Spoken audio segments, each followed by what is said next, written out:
वसुदेवसुतं देवं कंसचाणूरमर्दनं देवकी परमानन्दं कृष्णं वन्दे जगद्गुरुं वर्णानाम् अर्थसन्धानां रसानां छन्दसाम् अपि मङ्गलानां च कर्तारौ वन्दे वाणी विनायकौ प्रोद्भवन्ति प्रवर्धन्ते प्रलीयन्ते च जन्तवः यतो येन च यस्मिंश्च तस्मै कालात्मने नमः। रजोजुषे जन्मनि सत्त्ववृत्तये स्थितौ प्रजानां प्रलये तमस्पृशे अजाय सर्गस्थितिनाशहेतवे त्रयीमयाय त्रिगुणात्मने नमः। शान्ताकारं भुजगशयनं पद्मनाभं सुरेशं विश्वाधारं गगनसदृशं मेघवर्णं शुभांगं लक्ष्मीकान्तं कमलनयनं योगिभिर्ध्यानगम्यं वन्दे विष्णुं भवभयहरं सर्वलोकैकनाथम्। ॐ पार्थाय प्रतिबोधितां भगवता नारायणेन स्वयं व्यासेन ग्रथितां पुराणमुनिना मध्ये महाभारतम् अद्वैतामृतवर्षिणीं भगवतीम् अष्टादशाध्यायिनीम् अम्ब त्वाम् अनुसन्दधामि भगवति गीते भवद्वेषिणी।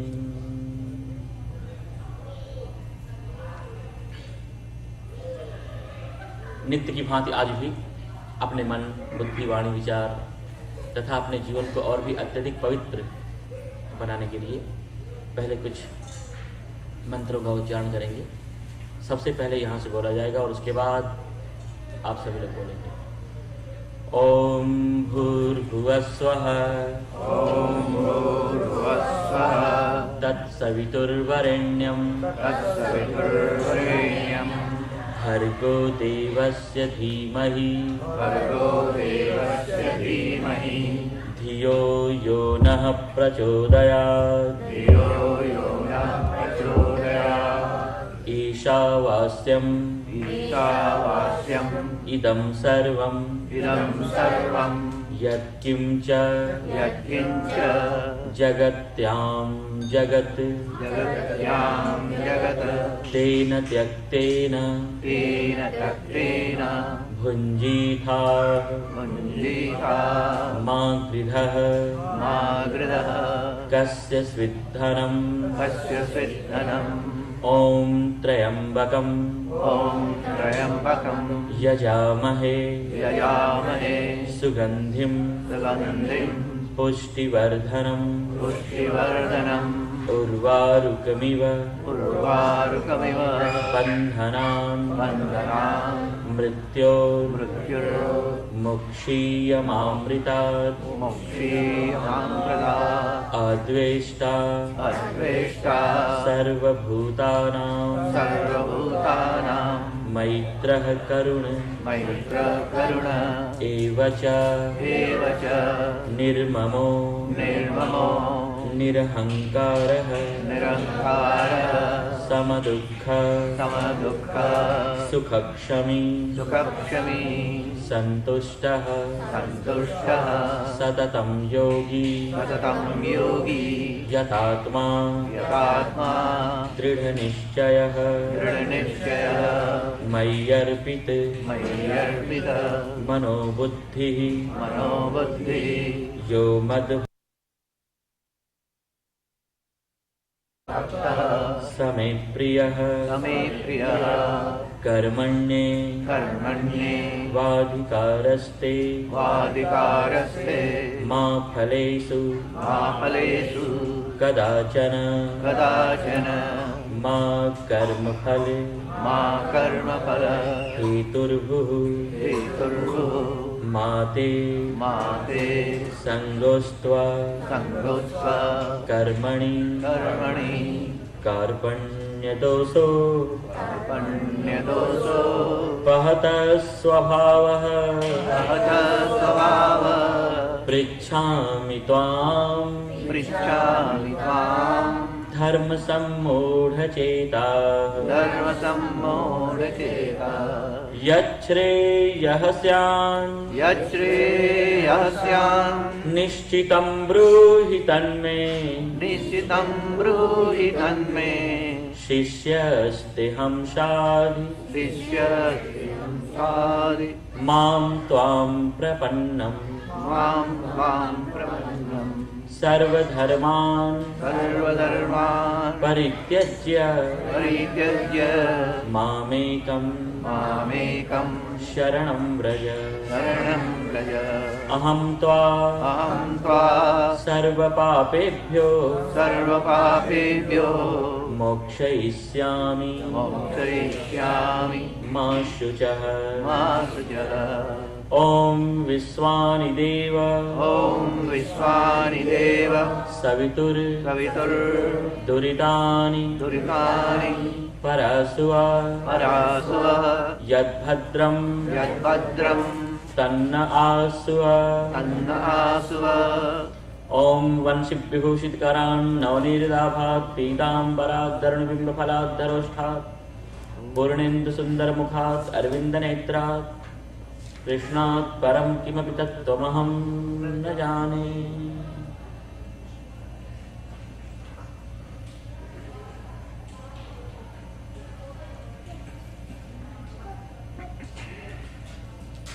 अनंत कोटि ब्रह्मांड नायक परमात्मा के चरण कमलों में कोटिशः नमन निवेदन तथा आप सभी यहाँ पर एकत्रित धर्म प्रेमी सज्जनों महानुभावों,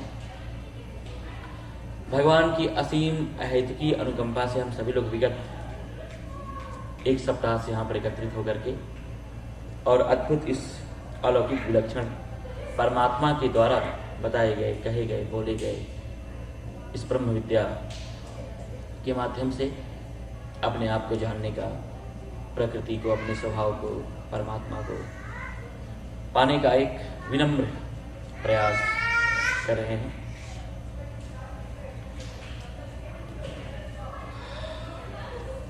भगवत गीता अपने आप में इतना विलक्षण, अद्भुत और अलौकिक शास्त्र है कि शायद इसके बाद कुछ रह ही नहीं जाता है।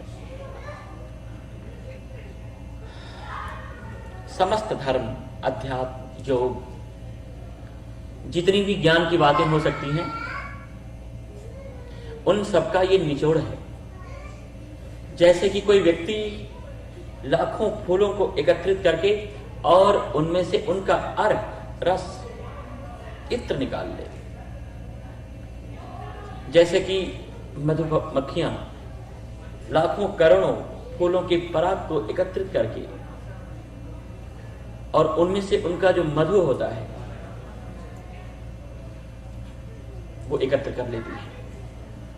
उसी तरह से समस्त वेद, वेदांत, जितने भी उपनिषद हैं, जितने भी स्मृतियां हैं, जितने भी ज्ञान के शास्त्र कहीं होंगे, हैं अथवा तो हुए हैं, उन सबका ये सार तत्व है।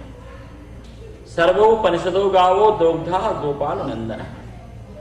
जैसे कि ज्ञान के इन समस्त वाङ्मयों को एकत्रित करके और भगवान ने उन सबका दोहन करके और ये सार तत्व, अमृत तत्व हमारे लिए इसमें रख दिया है। किसी भी व्यक्ति को, चाहे वो जीवन को समझना हो, चाहे प्रकृति को उसे समझना हो, चाहे परमात्मा को समझना हो, चाहे अपने ही स्वभाव को समझना हो, भगवत गीता में परमात्मा ने ऐसी ऐसी उसकी कुंजियां रख दी हैं, ऐसे ऐसे रसायन, ऐसे ऐसे रहस्य रख लिए हैं कि अगर ये कुंजी हमारे हाथ लग जाए फिर जीवन इतना सरल हो जाता है, इतना सुंदर हो जाता है, इतना सुगम हो जाता है कि जीने में बहुत आनंद आता है। अधिकतर, बहुधा, कई बार मैं समझाता रहता हूं, बताता रहता हूं, लोगों से कहता रहता हूं, ये शास्त्र वैसे ही है जैसे कि किसी व्यक्ति को कभी मकान बनाना होता है ना, तो सबसे पहले वह व्यक्ति एक बहुत बड़ा प्लॉट खरीदता है, जमीन खरीदता है।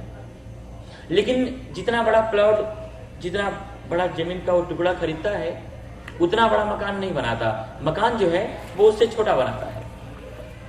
और जितना बड़ा मकान बनाता है उसमें उतने बड़े कमरे नहीं बनाता। जो कमरे होते हैं ना वो मकान से छोटे होते हैं। और जितना बड़ा कमरा होता है उसमें उतना बड़ा दरवाजा नहीं होता है, दरवाजा उससे भी छोटा होता है। और जितना बड़ा दरवाजा होता है उसमें उतना बड़ा ताला नहीं होता, ताला उससे भी छोटा होता है। और जितना बड़ा ताला होता है उसमें उतनी बड़ी चाबी नहीं होती है, चाबी उससे भी छोटी होती है।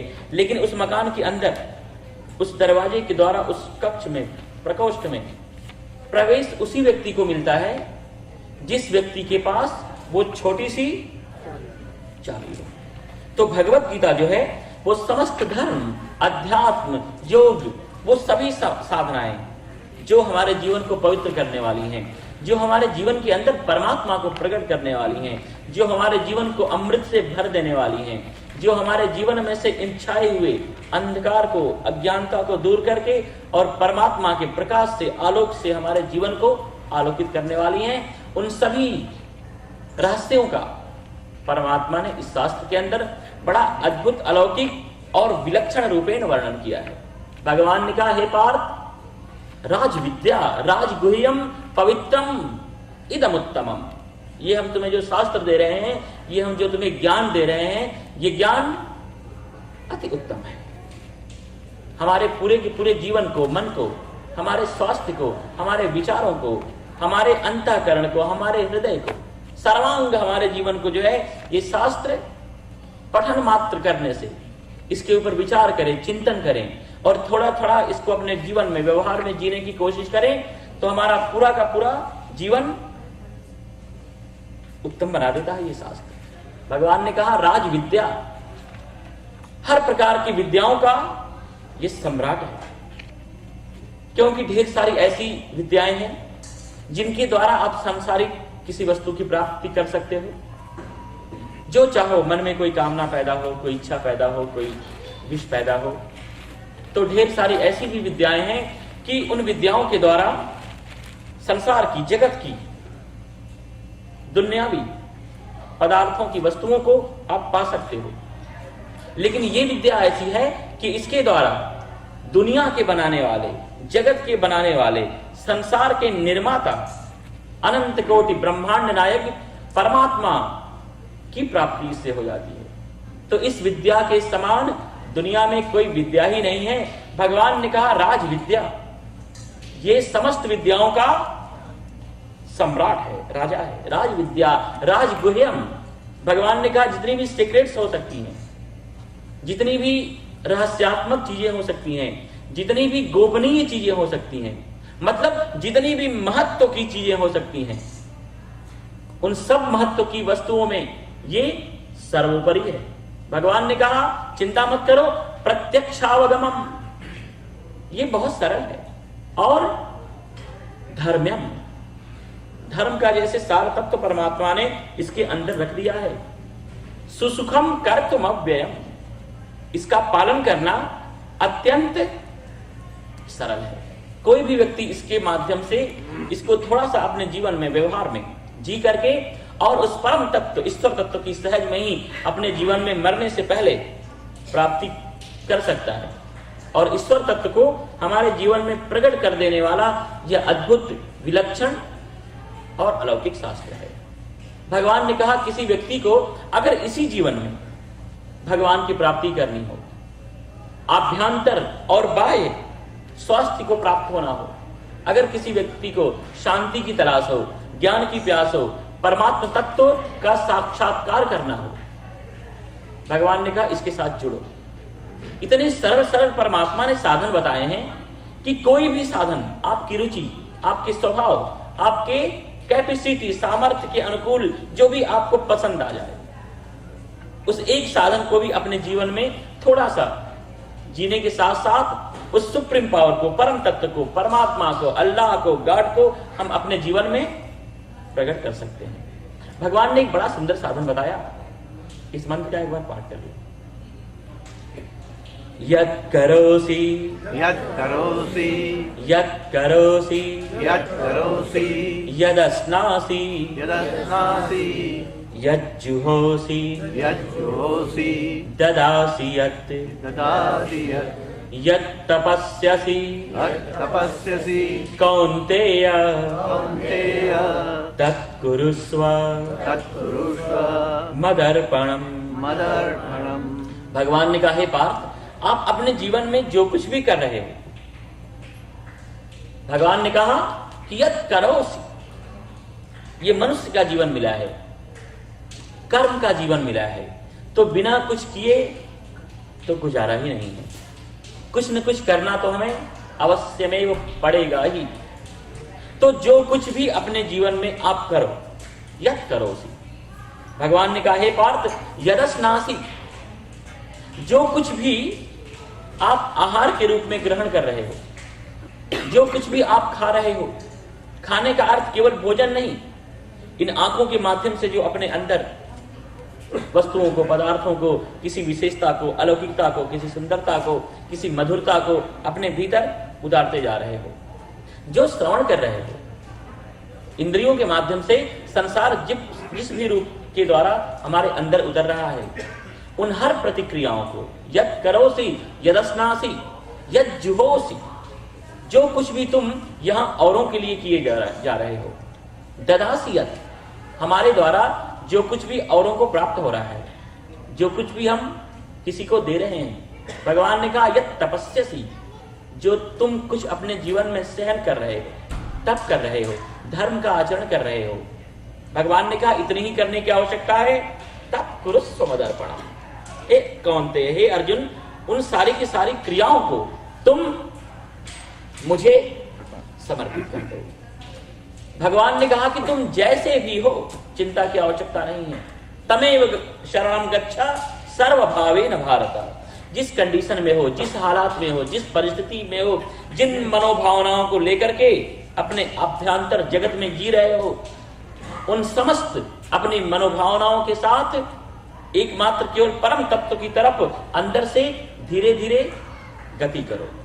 मतलब कि अपने जीवन को हम भगवान से, परम तत्व से, ईश्वर तत्व के साथ अपने आप को धीरे धीरे जोड़ने का प्रयास करें, क्योंकि भगवान के अंदर इतनी विलक्षणता है, इतनी विशेषता है, इतनी मधुरता है कि कोई भी चीज आप भगवान के साथ जोड़ करके देखो, वो वस्तु इतनी मधुर हो जाती है, इतनी विलक्षण हो जाती है, इतनी अद्भुत हो जाती है कि पूरा का पूरा उसका सर्वांग स्वरूप ही बदल जाता है।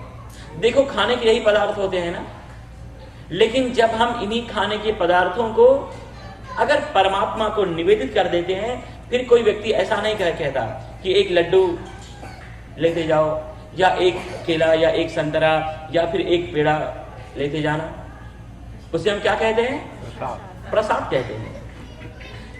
इन्हीं रहने के मकानों में जब हम परमात्मा की प्रतिमा की स्थापना कर देते हैं, तो इन मकानों को कोई भवन, कोई हाउस या घर नहीं कहता, बल्कि हम उसे क्या कहते हैं? मंदिर कहते हैं।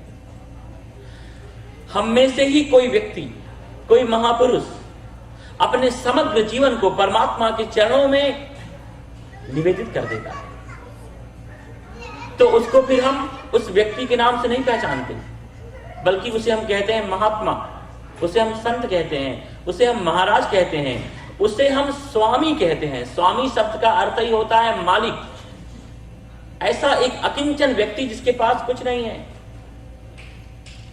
और जिसने अपने जीवन को एक बार परमात्मा के चरणों में समर्पित कर दिया, स्वामी कहते हैं उसे। जबकि आज के अर्थ प्रधान युग में एक नौकर भी अपने मालिक को स्वामी कहने को तैयार नहीं है, एक पत्नी भी अपने पति को स्वामी कहने के लिए तैयार नहीं है, और ऐसे अकिंचन व्यक्ति को हम स्वामी कहते हैं।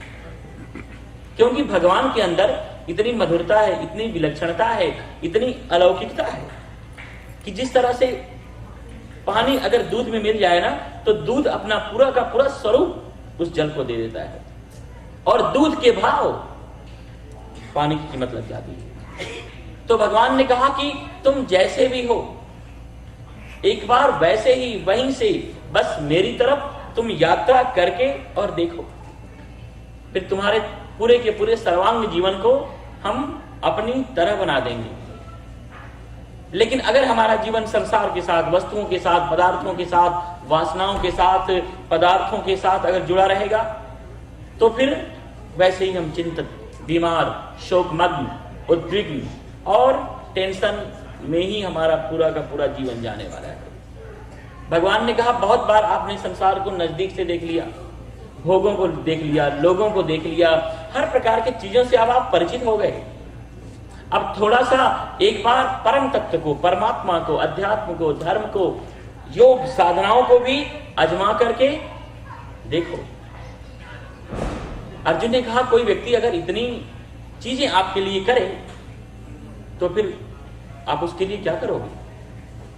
भगवान ने कहा पार्थ अनन्यास चिंतयन्तो माम, अगर कोई व्यक्ति हमेशा मेरा चिंतन कर रहा हो, जहां भी मन जाए, जहां भी विचार जाए, जहां भी बुद्धि हमारे जीवन को रोक दे वहां के प्रभाव से प्रभावित होकर के, लेकिन अगर वह व्यक्ति हर जगह मेरा ही चिंतन कर रहा है, मुझे ही देख रहा है, मेरे ही प्रभाव को, मेरे ही महत्ता को, मेरे ही तेजस्विता को, मेरे ही विलक्षणता को अगर वो देखे जा रहा है, अनन्यास चिंतयन्तो माम ये जनाः पर्युपासते, और जो लोग धीरे धीरे अब मेरे नजदीक जिन्होंने बैठने की शुरुआत कर दी है। भगवान ने कहा बहुत बार, बहुत समय से आपने संसार के पदार्थों के, लोगों के, भोगों के, वासनाओं के नजदीक बैठ करके देख लिया, क्या मिला? अंत में बीमार हुए, परेशान हुए, और हमारी जो आंतरिक वास्तविक जो मस्ती थी, जो आनंद था, जो शांति थी, वो भी हमने खोए हैं। संसार के नजदीक बैठने का ही ये प्रतिफल है। भगवान ने कहा अब थोड़ा धीरे धीरे पर्युपासते, जो लोग अब मेरे नजदीक जिन्होंने बैठने की शुरुआत की है। भगवान ने कहा अर्जुन तेसाम नित्याभियुक्ता नाम, उन ऐसे नित्य, डेली, कंटिन्यू जिन्होंने अपने जीवन को मेरे साथ जोड़ दिया है, उन ऐसे प्रतिदिन प्रतिफल अपने जीवन को जोड़ने वाले लोगों को योगक्षेमम वहाम्य हम, यहां तक कि उनकी सांसारिक छोटी मोटी आवश्यकताएं भी मैं पूरी कर दिया करता। भगवान ने कहा अपनी समस्याओं को लेकर के, अपनी परेशानियों को लेकर के, अपने किसी प्रकार के प्रॉब्लम्स को लेकर के संसार में जाओगे, जहां से वो सारी की सारी परेशानियां आपको मिली थी, तो क्या हुआ?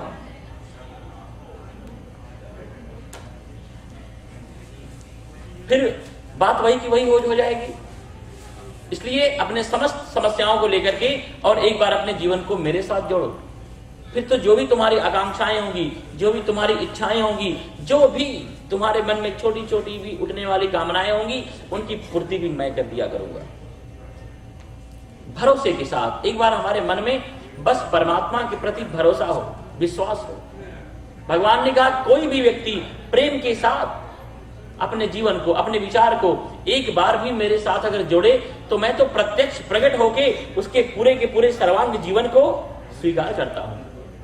भगवान ने कहा पत्रम पुष्पम फलम तोयम यो में भक्त्या प्रयच्छति, कोई व्यक्ति भक्ति के साथ, प्रेम के साथ, भगवान ने कोई बहुमूल्य वस्तुएं नहीं मांगी है। भगवान ने कहा कि मैं कोई हीरे जवाहरात से या बहुत बड़े बड़े नैवेद्य या मिष्ठान्न या भौतिक पदार्थों से प्रसन्न होने वाला नहीं हूं। ये इन सारी की सारी चीजों का जो आकर्षण है वो सांसारिक लोगों के मन का आकर्षण है, परमात्मा का नहीं। भगवान ने कहा मुझे तो पत्रम, पत्ता भी, पुष्पम, कोई व्यक्ति फूल भी, फल भी, यहां तक कि फल नहीं मिले तो जलम अपि, जल भी अगर कोई व्यक्ति मुझे समर्पित करे। लेकिन भगवान ने कंडीशन रखी है, इसलिए कि कलयुग में तो ऐसे ऐसे लोग होंगे कि जो भगवान को भी ठगे। भगवान ने कहा भक्त्या, भक्ति के साथ, प्रेम के साथ जो व्यक्ति इन वस्तुओं का मुझे दान करेगा, मुझे देगा। भगवान ने कहा कि हे अर्जुन तदहम भक्त्युपहृतमश्ना, मैं प्रत्यक्ष प्रकट होकर के उन वस्तुओं को स्वीकार करूंगा। भगवान को अगर कोई चीज अच्छी लगती है तो वो एकमात्र प्रेम है। राम ही केवल प्रेम पियारा, जान लेहु कोई जाना निहारा। भगवान को एकमात्र प्रेम ही प्रिय है। इसलिए अधिकतर मैं कहता रहता हूं कि ठीक है, सांसारिक वस्तुओं का कोई निषेध नहीं है, संसार कोई बुरा नहीं है, पदार्थ बुरे नहीं है, संसार के कोई लोग या भोग भी जिसको कि भगवान ने बनाया है बुरा नहीं है, लेकिन उनके प्रति जो हमारे मन में बैठा हुआ जो लगाव है, जो आसक्ति है, जो अटैचमेंट है, वो हमारे जीवन को जो है ना प्रतिक्षण पतन की तरफ लिए जा रहे हैं।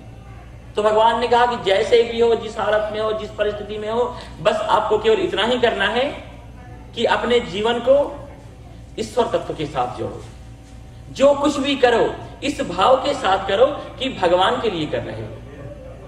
कहीं भी आओ जाओ, क्योंकि भगवान से खाली, भगवान के अलावा, भगवान के अतिरिक्त तो दुनिया में कुछ है ही नहीं। किसी व्यक्ति से भी बात करो तो इस भाव से बात करो जैसे कि भगवान से बातें कर रहे हो। और आपको क्या पता, शायद वो भगवान ही हो, तो वह व्यक्ति कहीं और बैठा हुआ हो। हिमालय में एक हम योगी के साथ रहते थे, वो बड़ी दृढ़ता पूर्वक कहते थे कि आनंद, हर व्यक्ति के जीवन में भगवान 3 बार आता ही है, लेकिन कब आता है, किस रूप में आता है, कैसे आता है, ये हमें नहीं पता होता है और हम चुप जाते हैं। हमें लगता है कि आप लोगों के जीवन में भी 2 बार भगवान आ चुके हैं। आपको मालूम पड़ा? नहीं पड़ा ना? 1 बार और बाकी है।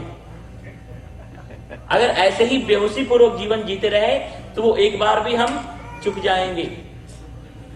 तो अंदर से भगवत भाव से जीवन जियो।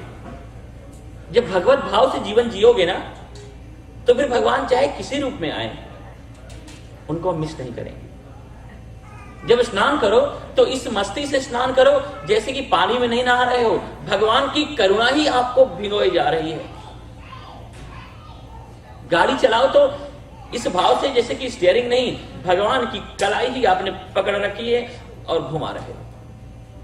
जब भोजन करो तो इस भाव से जैसे कि अन्नम वही ब्रह्मा विजानीता, अन्न में ब्रह्म को ही अपने अंदर प्रतिष्ठित कर रहे हो।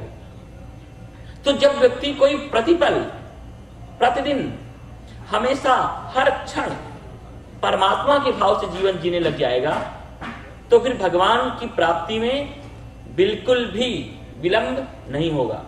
हम लोग जो जीवन जी रहे हैं संसार के भाव से जी रहे हैं। देखो, कोई व्यापारी व्यापार का जो कुछ भी उपक्रम करता है, माल वो खरीदता है अथवा तो बेचता है या गोडाउन में रखता है, जो कुछ भी काम करता है ना, उस हर क्रिया में उसको पैसा ही दिखाई पड़ता है, रुपया ही दिखाई पड़ता है।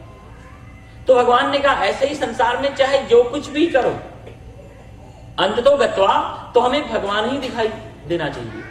हमारी जो आंतरिक दृष्टि है, हमारा जो आंतरिक ध्यान है, वो तो अंदर से ईश्वर तत्व के साथ ही जुड़ा हुआ होना चाहिए।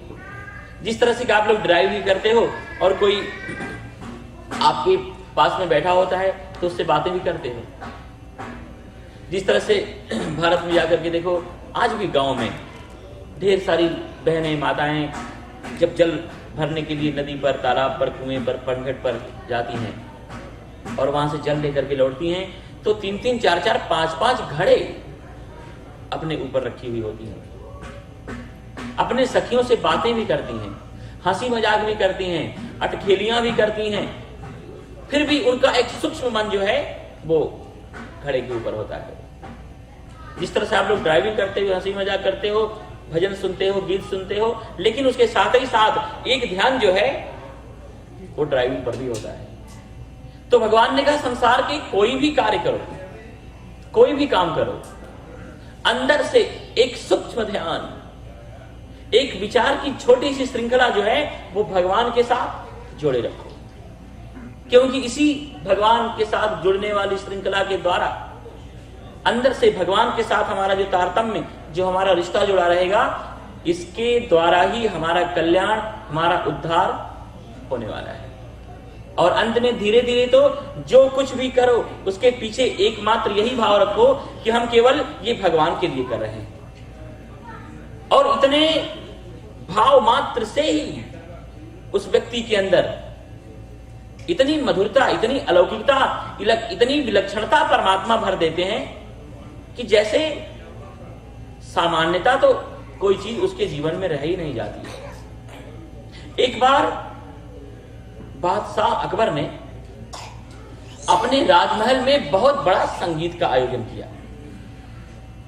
दूर दूर से उसने संगीतज्ञों को बुलाया और कई दिनों तक, कई सप्ताहों तक जो है वो संगीत का कार्यक्रम होता रहा और बड़ा खुश होकर के, बड़ा प्रसन्न होकर के ये बादशाह संगीत का आनंद लेता रहा। लेकिन जब आखिर में उसने तानसेन को सुना, मुक्त हो गया।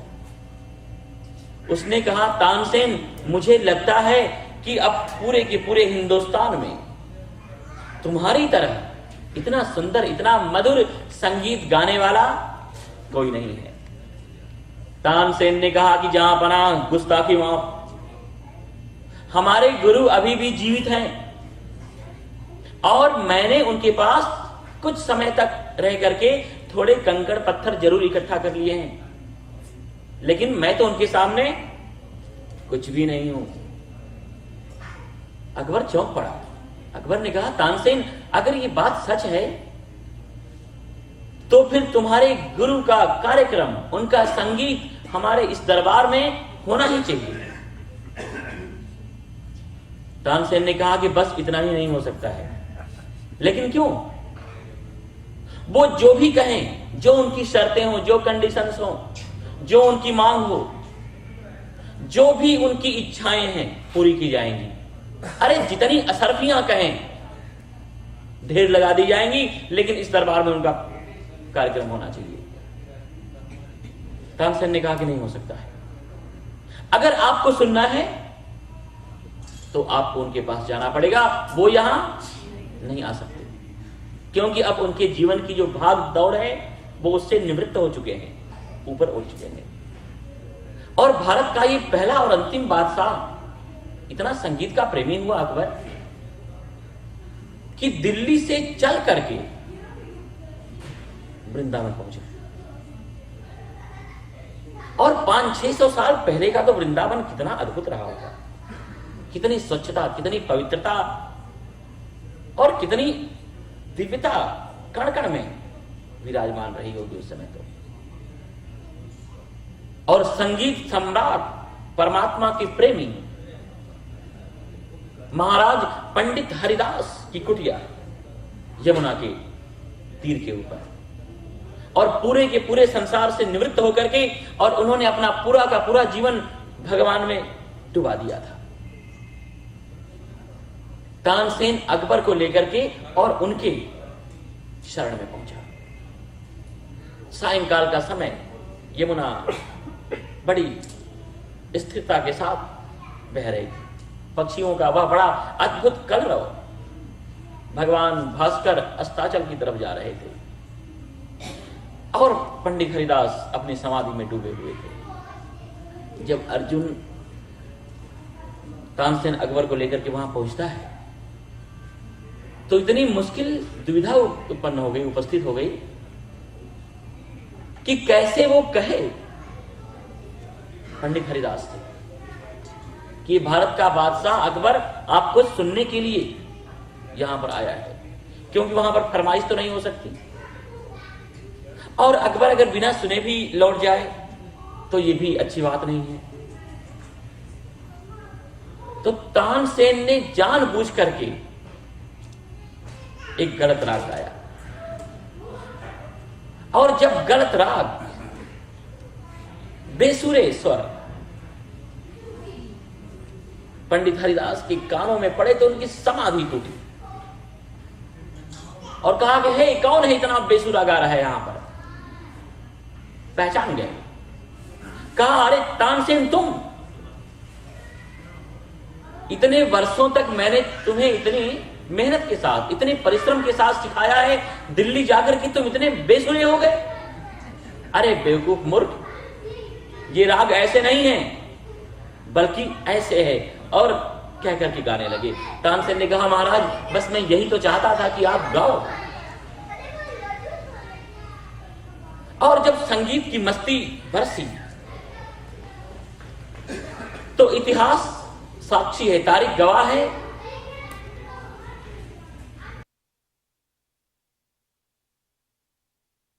अकबर बेहोश हो गया, शुद्ध बुद्ध अपनी खो बैठा। और उसके बाद जब उसे होश आया तो जाकर के उनके दर्शन किए, उनके चरणों में अपना मस्तक नवाया और बड़ी बेशकीमती उस जमाने की यूनान की बनी हुई एक इत्र अकबर ने पंडित हरिदास को भेंट में दिया। और पंडित हरिदास ने वो इत्र की बोतल खोल करके और यमुना के रेत में उड़े दिया। और अकबर का माथा ठनका कि ये बाबा लोग वैसे होते ही हैं पागल, इतनी महंगी ये इत्र की यूनान की बोतल बनी हुई भारत में केवल मेरे पास है, दूसरे किसी के पास है ही नहीं। चलो ठीक है, इनको आवश्यकता नहीं थी तो किसी को दे देते, इस तरह से इस मिट्टी में उड़ेलने की आवश्यकता नहीं थी। लेकिन कुछ कह नहीं पाया। फिर अंत में उसने निवेदन किया कि आप परमात्मा के जिस स्त्री विग्रह की उपासना करते हो, हम उनका दर्शन करना चाहते हैं यहां से जाने से पहले। पंडित हरिदास ने तानसेन से कहा कि तानसेन, मेरी कुटिया में ले जाकर के और इसे भगवान का दर्शन करा दो। और जहां पंडित हरिदास बैठे हुए थे वहां से 1 किलोमीटर दूर उनकी घास फूस की छोटी सी बनी हुई झोपड़ी, छोटी सी कुटिया यमुना के किनारे। और जब अकबर ने उस कुटिया में प्रवेश किया तो अवाक रह गया, उसके आश्चर्य का कोई ठिकाना नहीं, क्योंकि उस यूनान की बनी हुई इत्र बेशकीमती, उस इत्र की जो सुगंध थी, जिसको कि उसके देखते देखते पल भर में ही पंडित हरिदास ने यमुना की रेती में उड़ेल दिया था, उसकी सुगंध इनकी कुटिया से आ रही थी। हैरान रह गया। अकबर ने कहा, तानसेन, ये इत्र केवल मेरे पास है, भारत में मेरे अलावा किसी के पास ये इत्र नहीं है। और मैंने देखा कि तुम्हारे गुरु ने पूरी की पूरी बोतल उस रेती में, उस धूल में उड़ेल दिया। उस इत्र की सुगंध इनकी कुटिया से कैसे आ रही है? मुझे वापस ले चलो अपने गुरु के पास, जब तक कि मेरे इस प्रश्न का समाधान नहीं होगा तानसेन मैं सो नहीं पाऊंगा। और वापस आता है। उसने पूछा कि मैं बहुत अचंभे में हूं, परेशान हूं, मैं इतना परेशान आज तक कभी नहीं हुआ। जो मेरे देखते देखते जिस बेशकीमती यूनान की बनी हुई इत्र को आपने यमुना की रेती में उड़ेल दिया, उसकी सुगंध आपकी कुटिया में से कहां से आ रही है? पंडित हरिदास ने कहा कि बादशाह अकबर, वो तो आपने देखा, आपके इस मनोमस्तिष्क ने इस बात को समझा कि मैंने उस बोतल को यमुना की रेती में उड़ेल दिया। लेकिन अब मेरी कोई भी क्रिया, मेरे कोई भी कर्म, मेरे विचार भी भगवान कृष्ण से अलग, भगवान कृष्ण के बिना होते ही नहीं। अरे मैंने उन इत्र के द्वारा भगवान कृष्ण को स्नान कराया, अभिषेक कराया। वो तो तुम्हारे पास भक्ति की, ज्ञान की, विवेक की आंखें नहीं है, इसलिए नहीं देख पाए। इसलिए उनके श्री विग्रह से उस इत्र की सुगंध आ रही है। अंत में जो मुख्य बात आपको मैं बताना चाहता हूं, दोनों निकले दिल्ली के लिए, प्रस्थान किया दूसरे दिन जाने के लिए। रास्ते में अकबर ने तानसेन से पूछा कि तानसेन, तुम्हारे गुरु यही है ना? तानसेन ने कहा, यही हमारे गुरु हैं, इनके चरणों में ही रह करके मैंने इस अद्भुत संगीत विद्या का अभ्यास किया है। अकबर ने कहा, तो फिर ऐसा कहा जाता है कि तुम हिंदू लोगों के जो धर्म गुरु होते हैं, पारस तो केवल लोहे को सोना ही बनाता है, पारस नहीं। लेकिन ये गुरु लोग तो शिष्य को गुरु बना देते हैं, अपनी तरह बना देते हैं। अगर तानसेन यही तुम्हारे गुरु हैं, तो फिर या तो इन्होंने विद्या देने में तुम्हें कंजूसी की है, या फिर तुम्हारे अंदर पात्रता का, योग्यता का अभाव था। तानसेन, तुम इनकी तरह क्यों नहीं गाते हो? तानसेन ने कहा कि महाराज मुझे क्षमा करें, हमारे गुरु कभी कृपण नहीं हो सकते हैं, कंजूस नहीं हो सकते हैं, और मेरे अंदर किसी प्रकार की योग्यता का, किसी प्रकार की पात्रता का अभाव भी नहीं है। तो फिर तानसेन, लेकिन तुम इनकी तरह क्यों नहीं गाते? तानसेन ने कहा कि महाराज इसलिए नहीं गाता हूं कि ये जो गाते हैं ना, वो दुनिया के शहंशाह, दुनिया के सम्राट, दुनिया के मालिक को प्रसन्न करने के लिए, खुश करने के लिए गाते हैं, और मैं तुम्हें खुश करने के लिए गाता हूं। तो इतना प्रभाव, इतना फर्क, इतना अंतर तो रहने ही वाला है। जब किसी व्यक्ति का जीवन, जब किसी व्यक्ति का लक्ष्य, जब किसी व्यक्ति का ध्येय, जब किसी व्यक्ति की प्रत्येक विधाएं, विचारधाराएं, प्रतिक्रिया, एक्टिविटीज जब स्वतः परमात्मा के साथ जुड़ जाती हैं, तो भगवान ने कहा उसके बाद तो जानत तुम ही हो जाई ब्रह्म भूजाए कल्पते। फिर तो उसके अंदर इतनी दिव्यता, इतनी अलौकिकता, इतनी विलक्षणता आ जाती है कि संभवतः शायद उतनी मिठास कहीं संसार में दिखाई भी नहीं पड़े। भगवान ने कहा समोहम सर्वभूतेषु, प्रत्येक प्राणी मात्र में मैं समान रूप से विराजमान हूं। न मैं द्वेष्योस्ति, न तो मुझे किसी से द्वेष है, और न तो मेरे लिए कोई ज्यादा अत्यधिक प्रिय ही है, क्योंकि मेरे लिए सब समान है। भगवान ने कहा परंतु ये भजन्ति तुमाम भक्त्या, जो लोग मुझे भक्ति से, मुझे प्रेम से, समर्पित भाव से जो लोग मेरा भजन करते हैं, पार्थ मयि ते तेषु चाप्यहम्, वो सारे के सारे लोग मुझ में हैं और मैं उनमें हूं। जिस तरह से कि हम संसार के साथ जुड़े हुए हैं, संसार का ही दर्शन कर रहे हैं, संसार का ही चिंतन कर रहे हैं, संसार का ही विचार हमारे मन में है, तो पूरे के पूरे हम संसार में हैं और ये संसार हमारे में है। भगवान ने कहा प्रेम के साथ, भक्ति के साथ, समर्पण भाव से जो लोग मेरे साथ जुड़ जाते हैं, फिर संसार उनके अंदर से निकल जाता है, और वो लोग संसार में रहते हुए भी संसार से बाहर हो जाते हैं। तो फिर होता क्या है?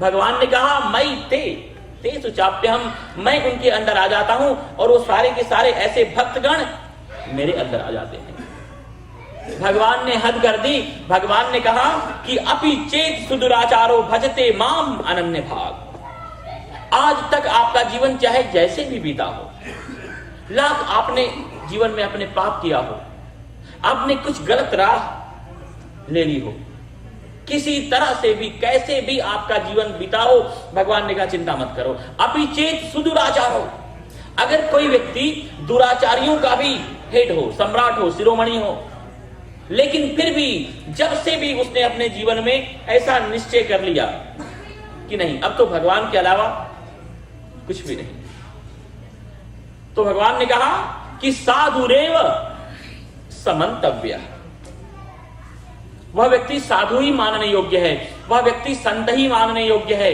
वह व्यक्ति महापुरुष ही मानने योग्य है, वह व्यक्ति महात्मा ही है, क्योंकि सम्यक व्यवसितो ही सह, उसने अपने जीवन में ये एक निश्चय बड़ा अद्भुत किया है कि अब भगवान के अलावा, अब परमात्मा के अलावा, अब अध्यात्म के अलावा, अब परम तत्व के अलावा और कुछ भी सार्थक यहां पर नहीं है। और भगवान ने कहा एक बार भी किसी व्यक्ति ने सम्यक अगर इस तरह से अपने जीवन में दृढ़ निश्चय कर लिया, फिर तो क्षिप्रम भवति धर्मात्मा, वह तत्क्षण तुरंत भगवत कृपा से जो है साधु बन जाता है, सन्यासी बन जाता है, धर्मात्मा बन जाता है, आध्यात्मिक बन जाता है।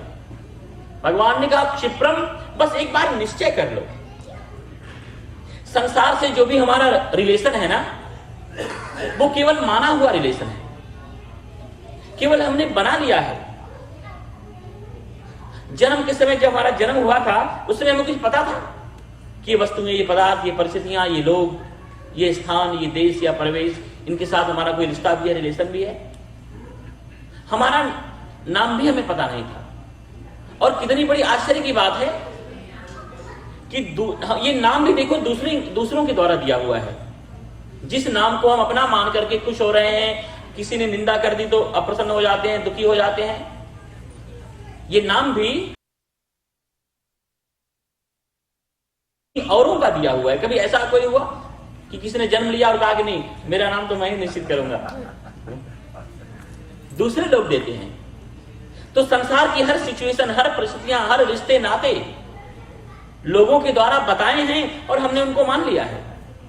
फिर एकदम लगता है ना जैसे कि वही हमारी स्थिति है, वही हमारा स्वरूप है। किस तरह से कैसा अपनापन हो गया है संसार के साथ। भगवान ने कहा ये सारा संबंध, सारा रिलेशन हमारा अपना ही माना हुआ है। भगवान ने कहा उसी तरह से, वैसे ही भगवान को भी अपना मान लो। देखो संसार जो कि हमारा था नहीं, है नहीं और कभी होगा नहीं।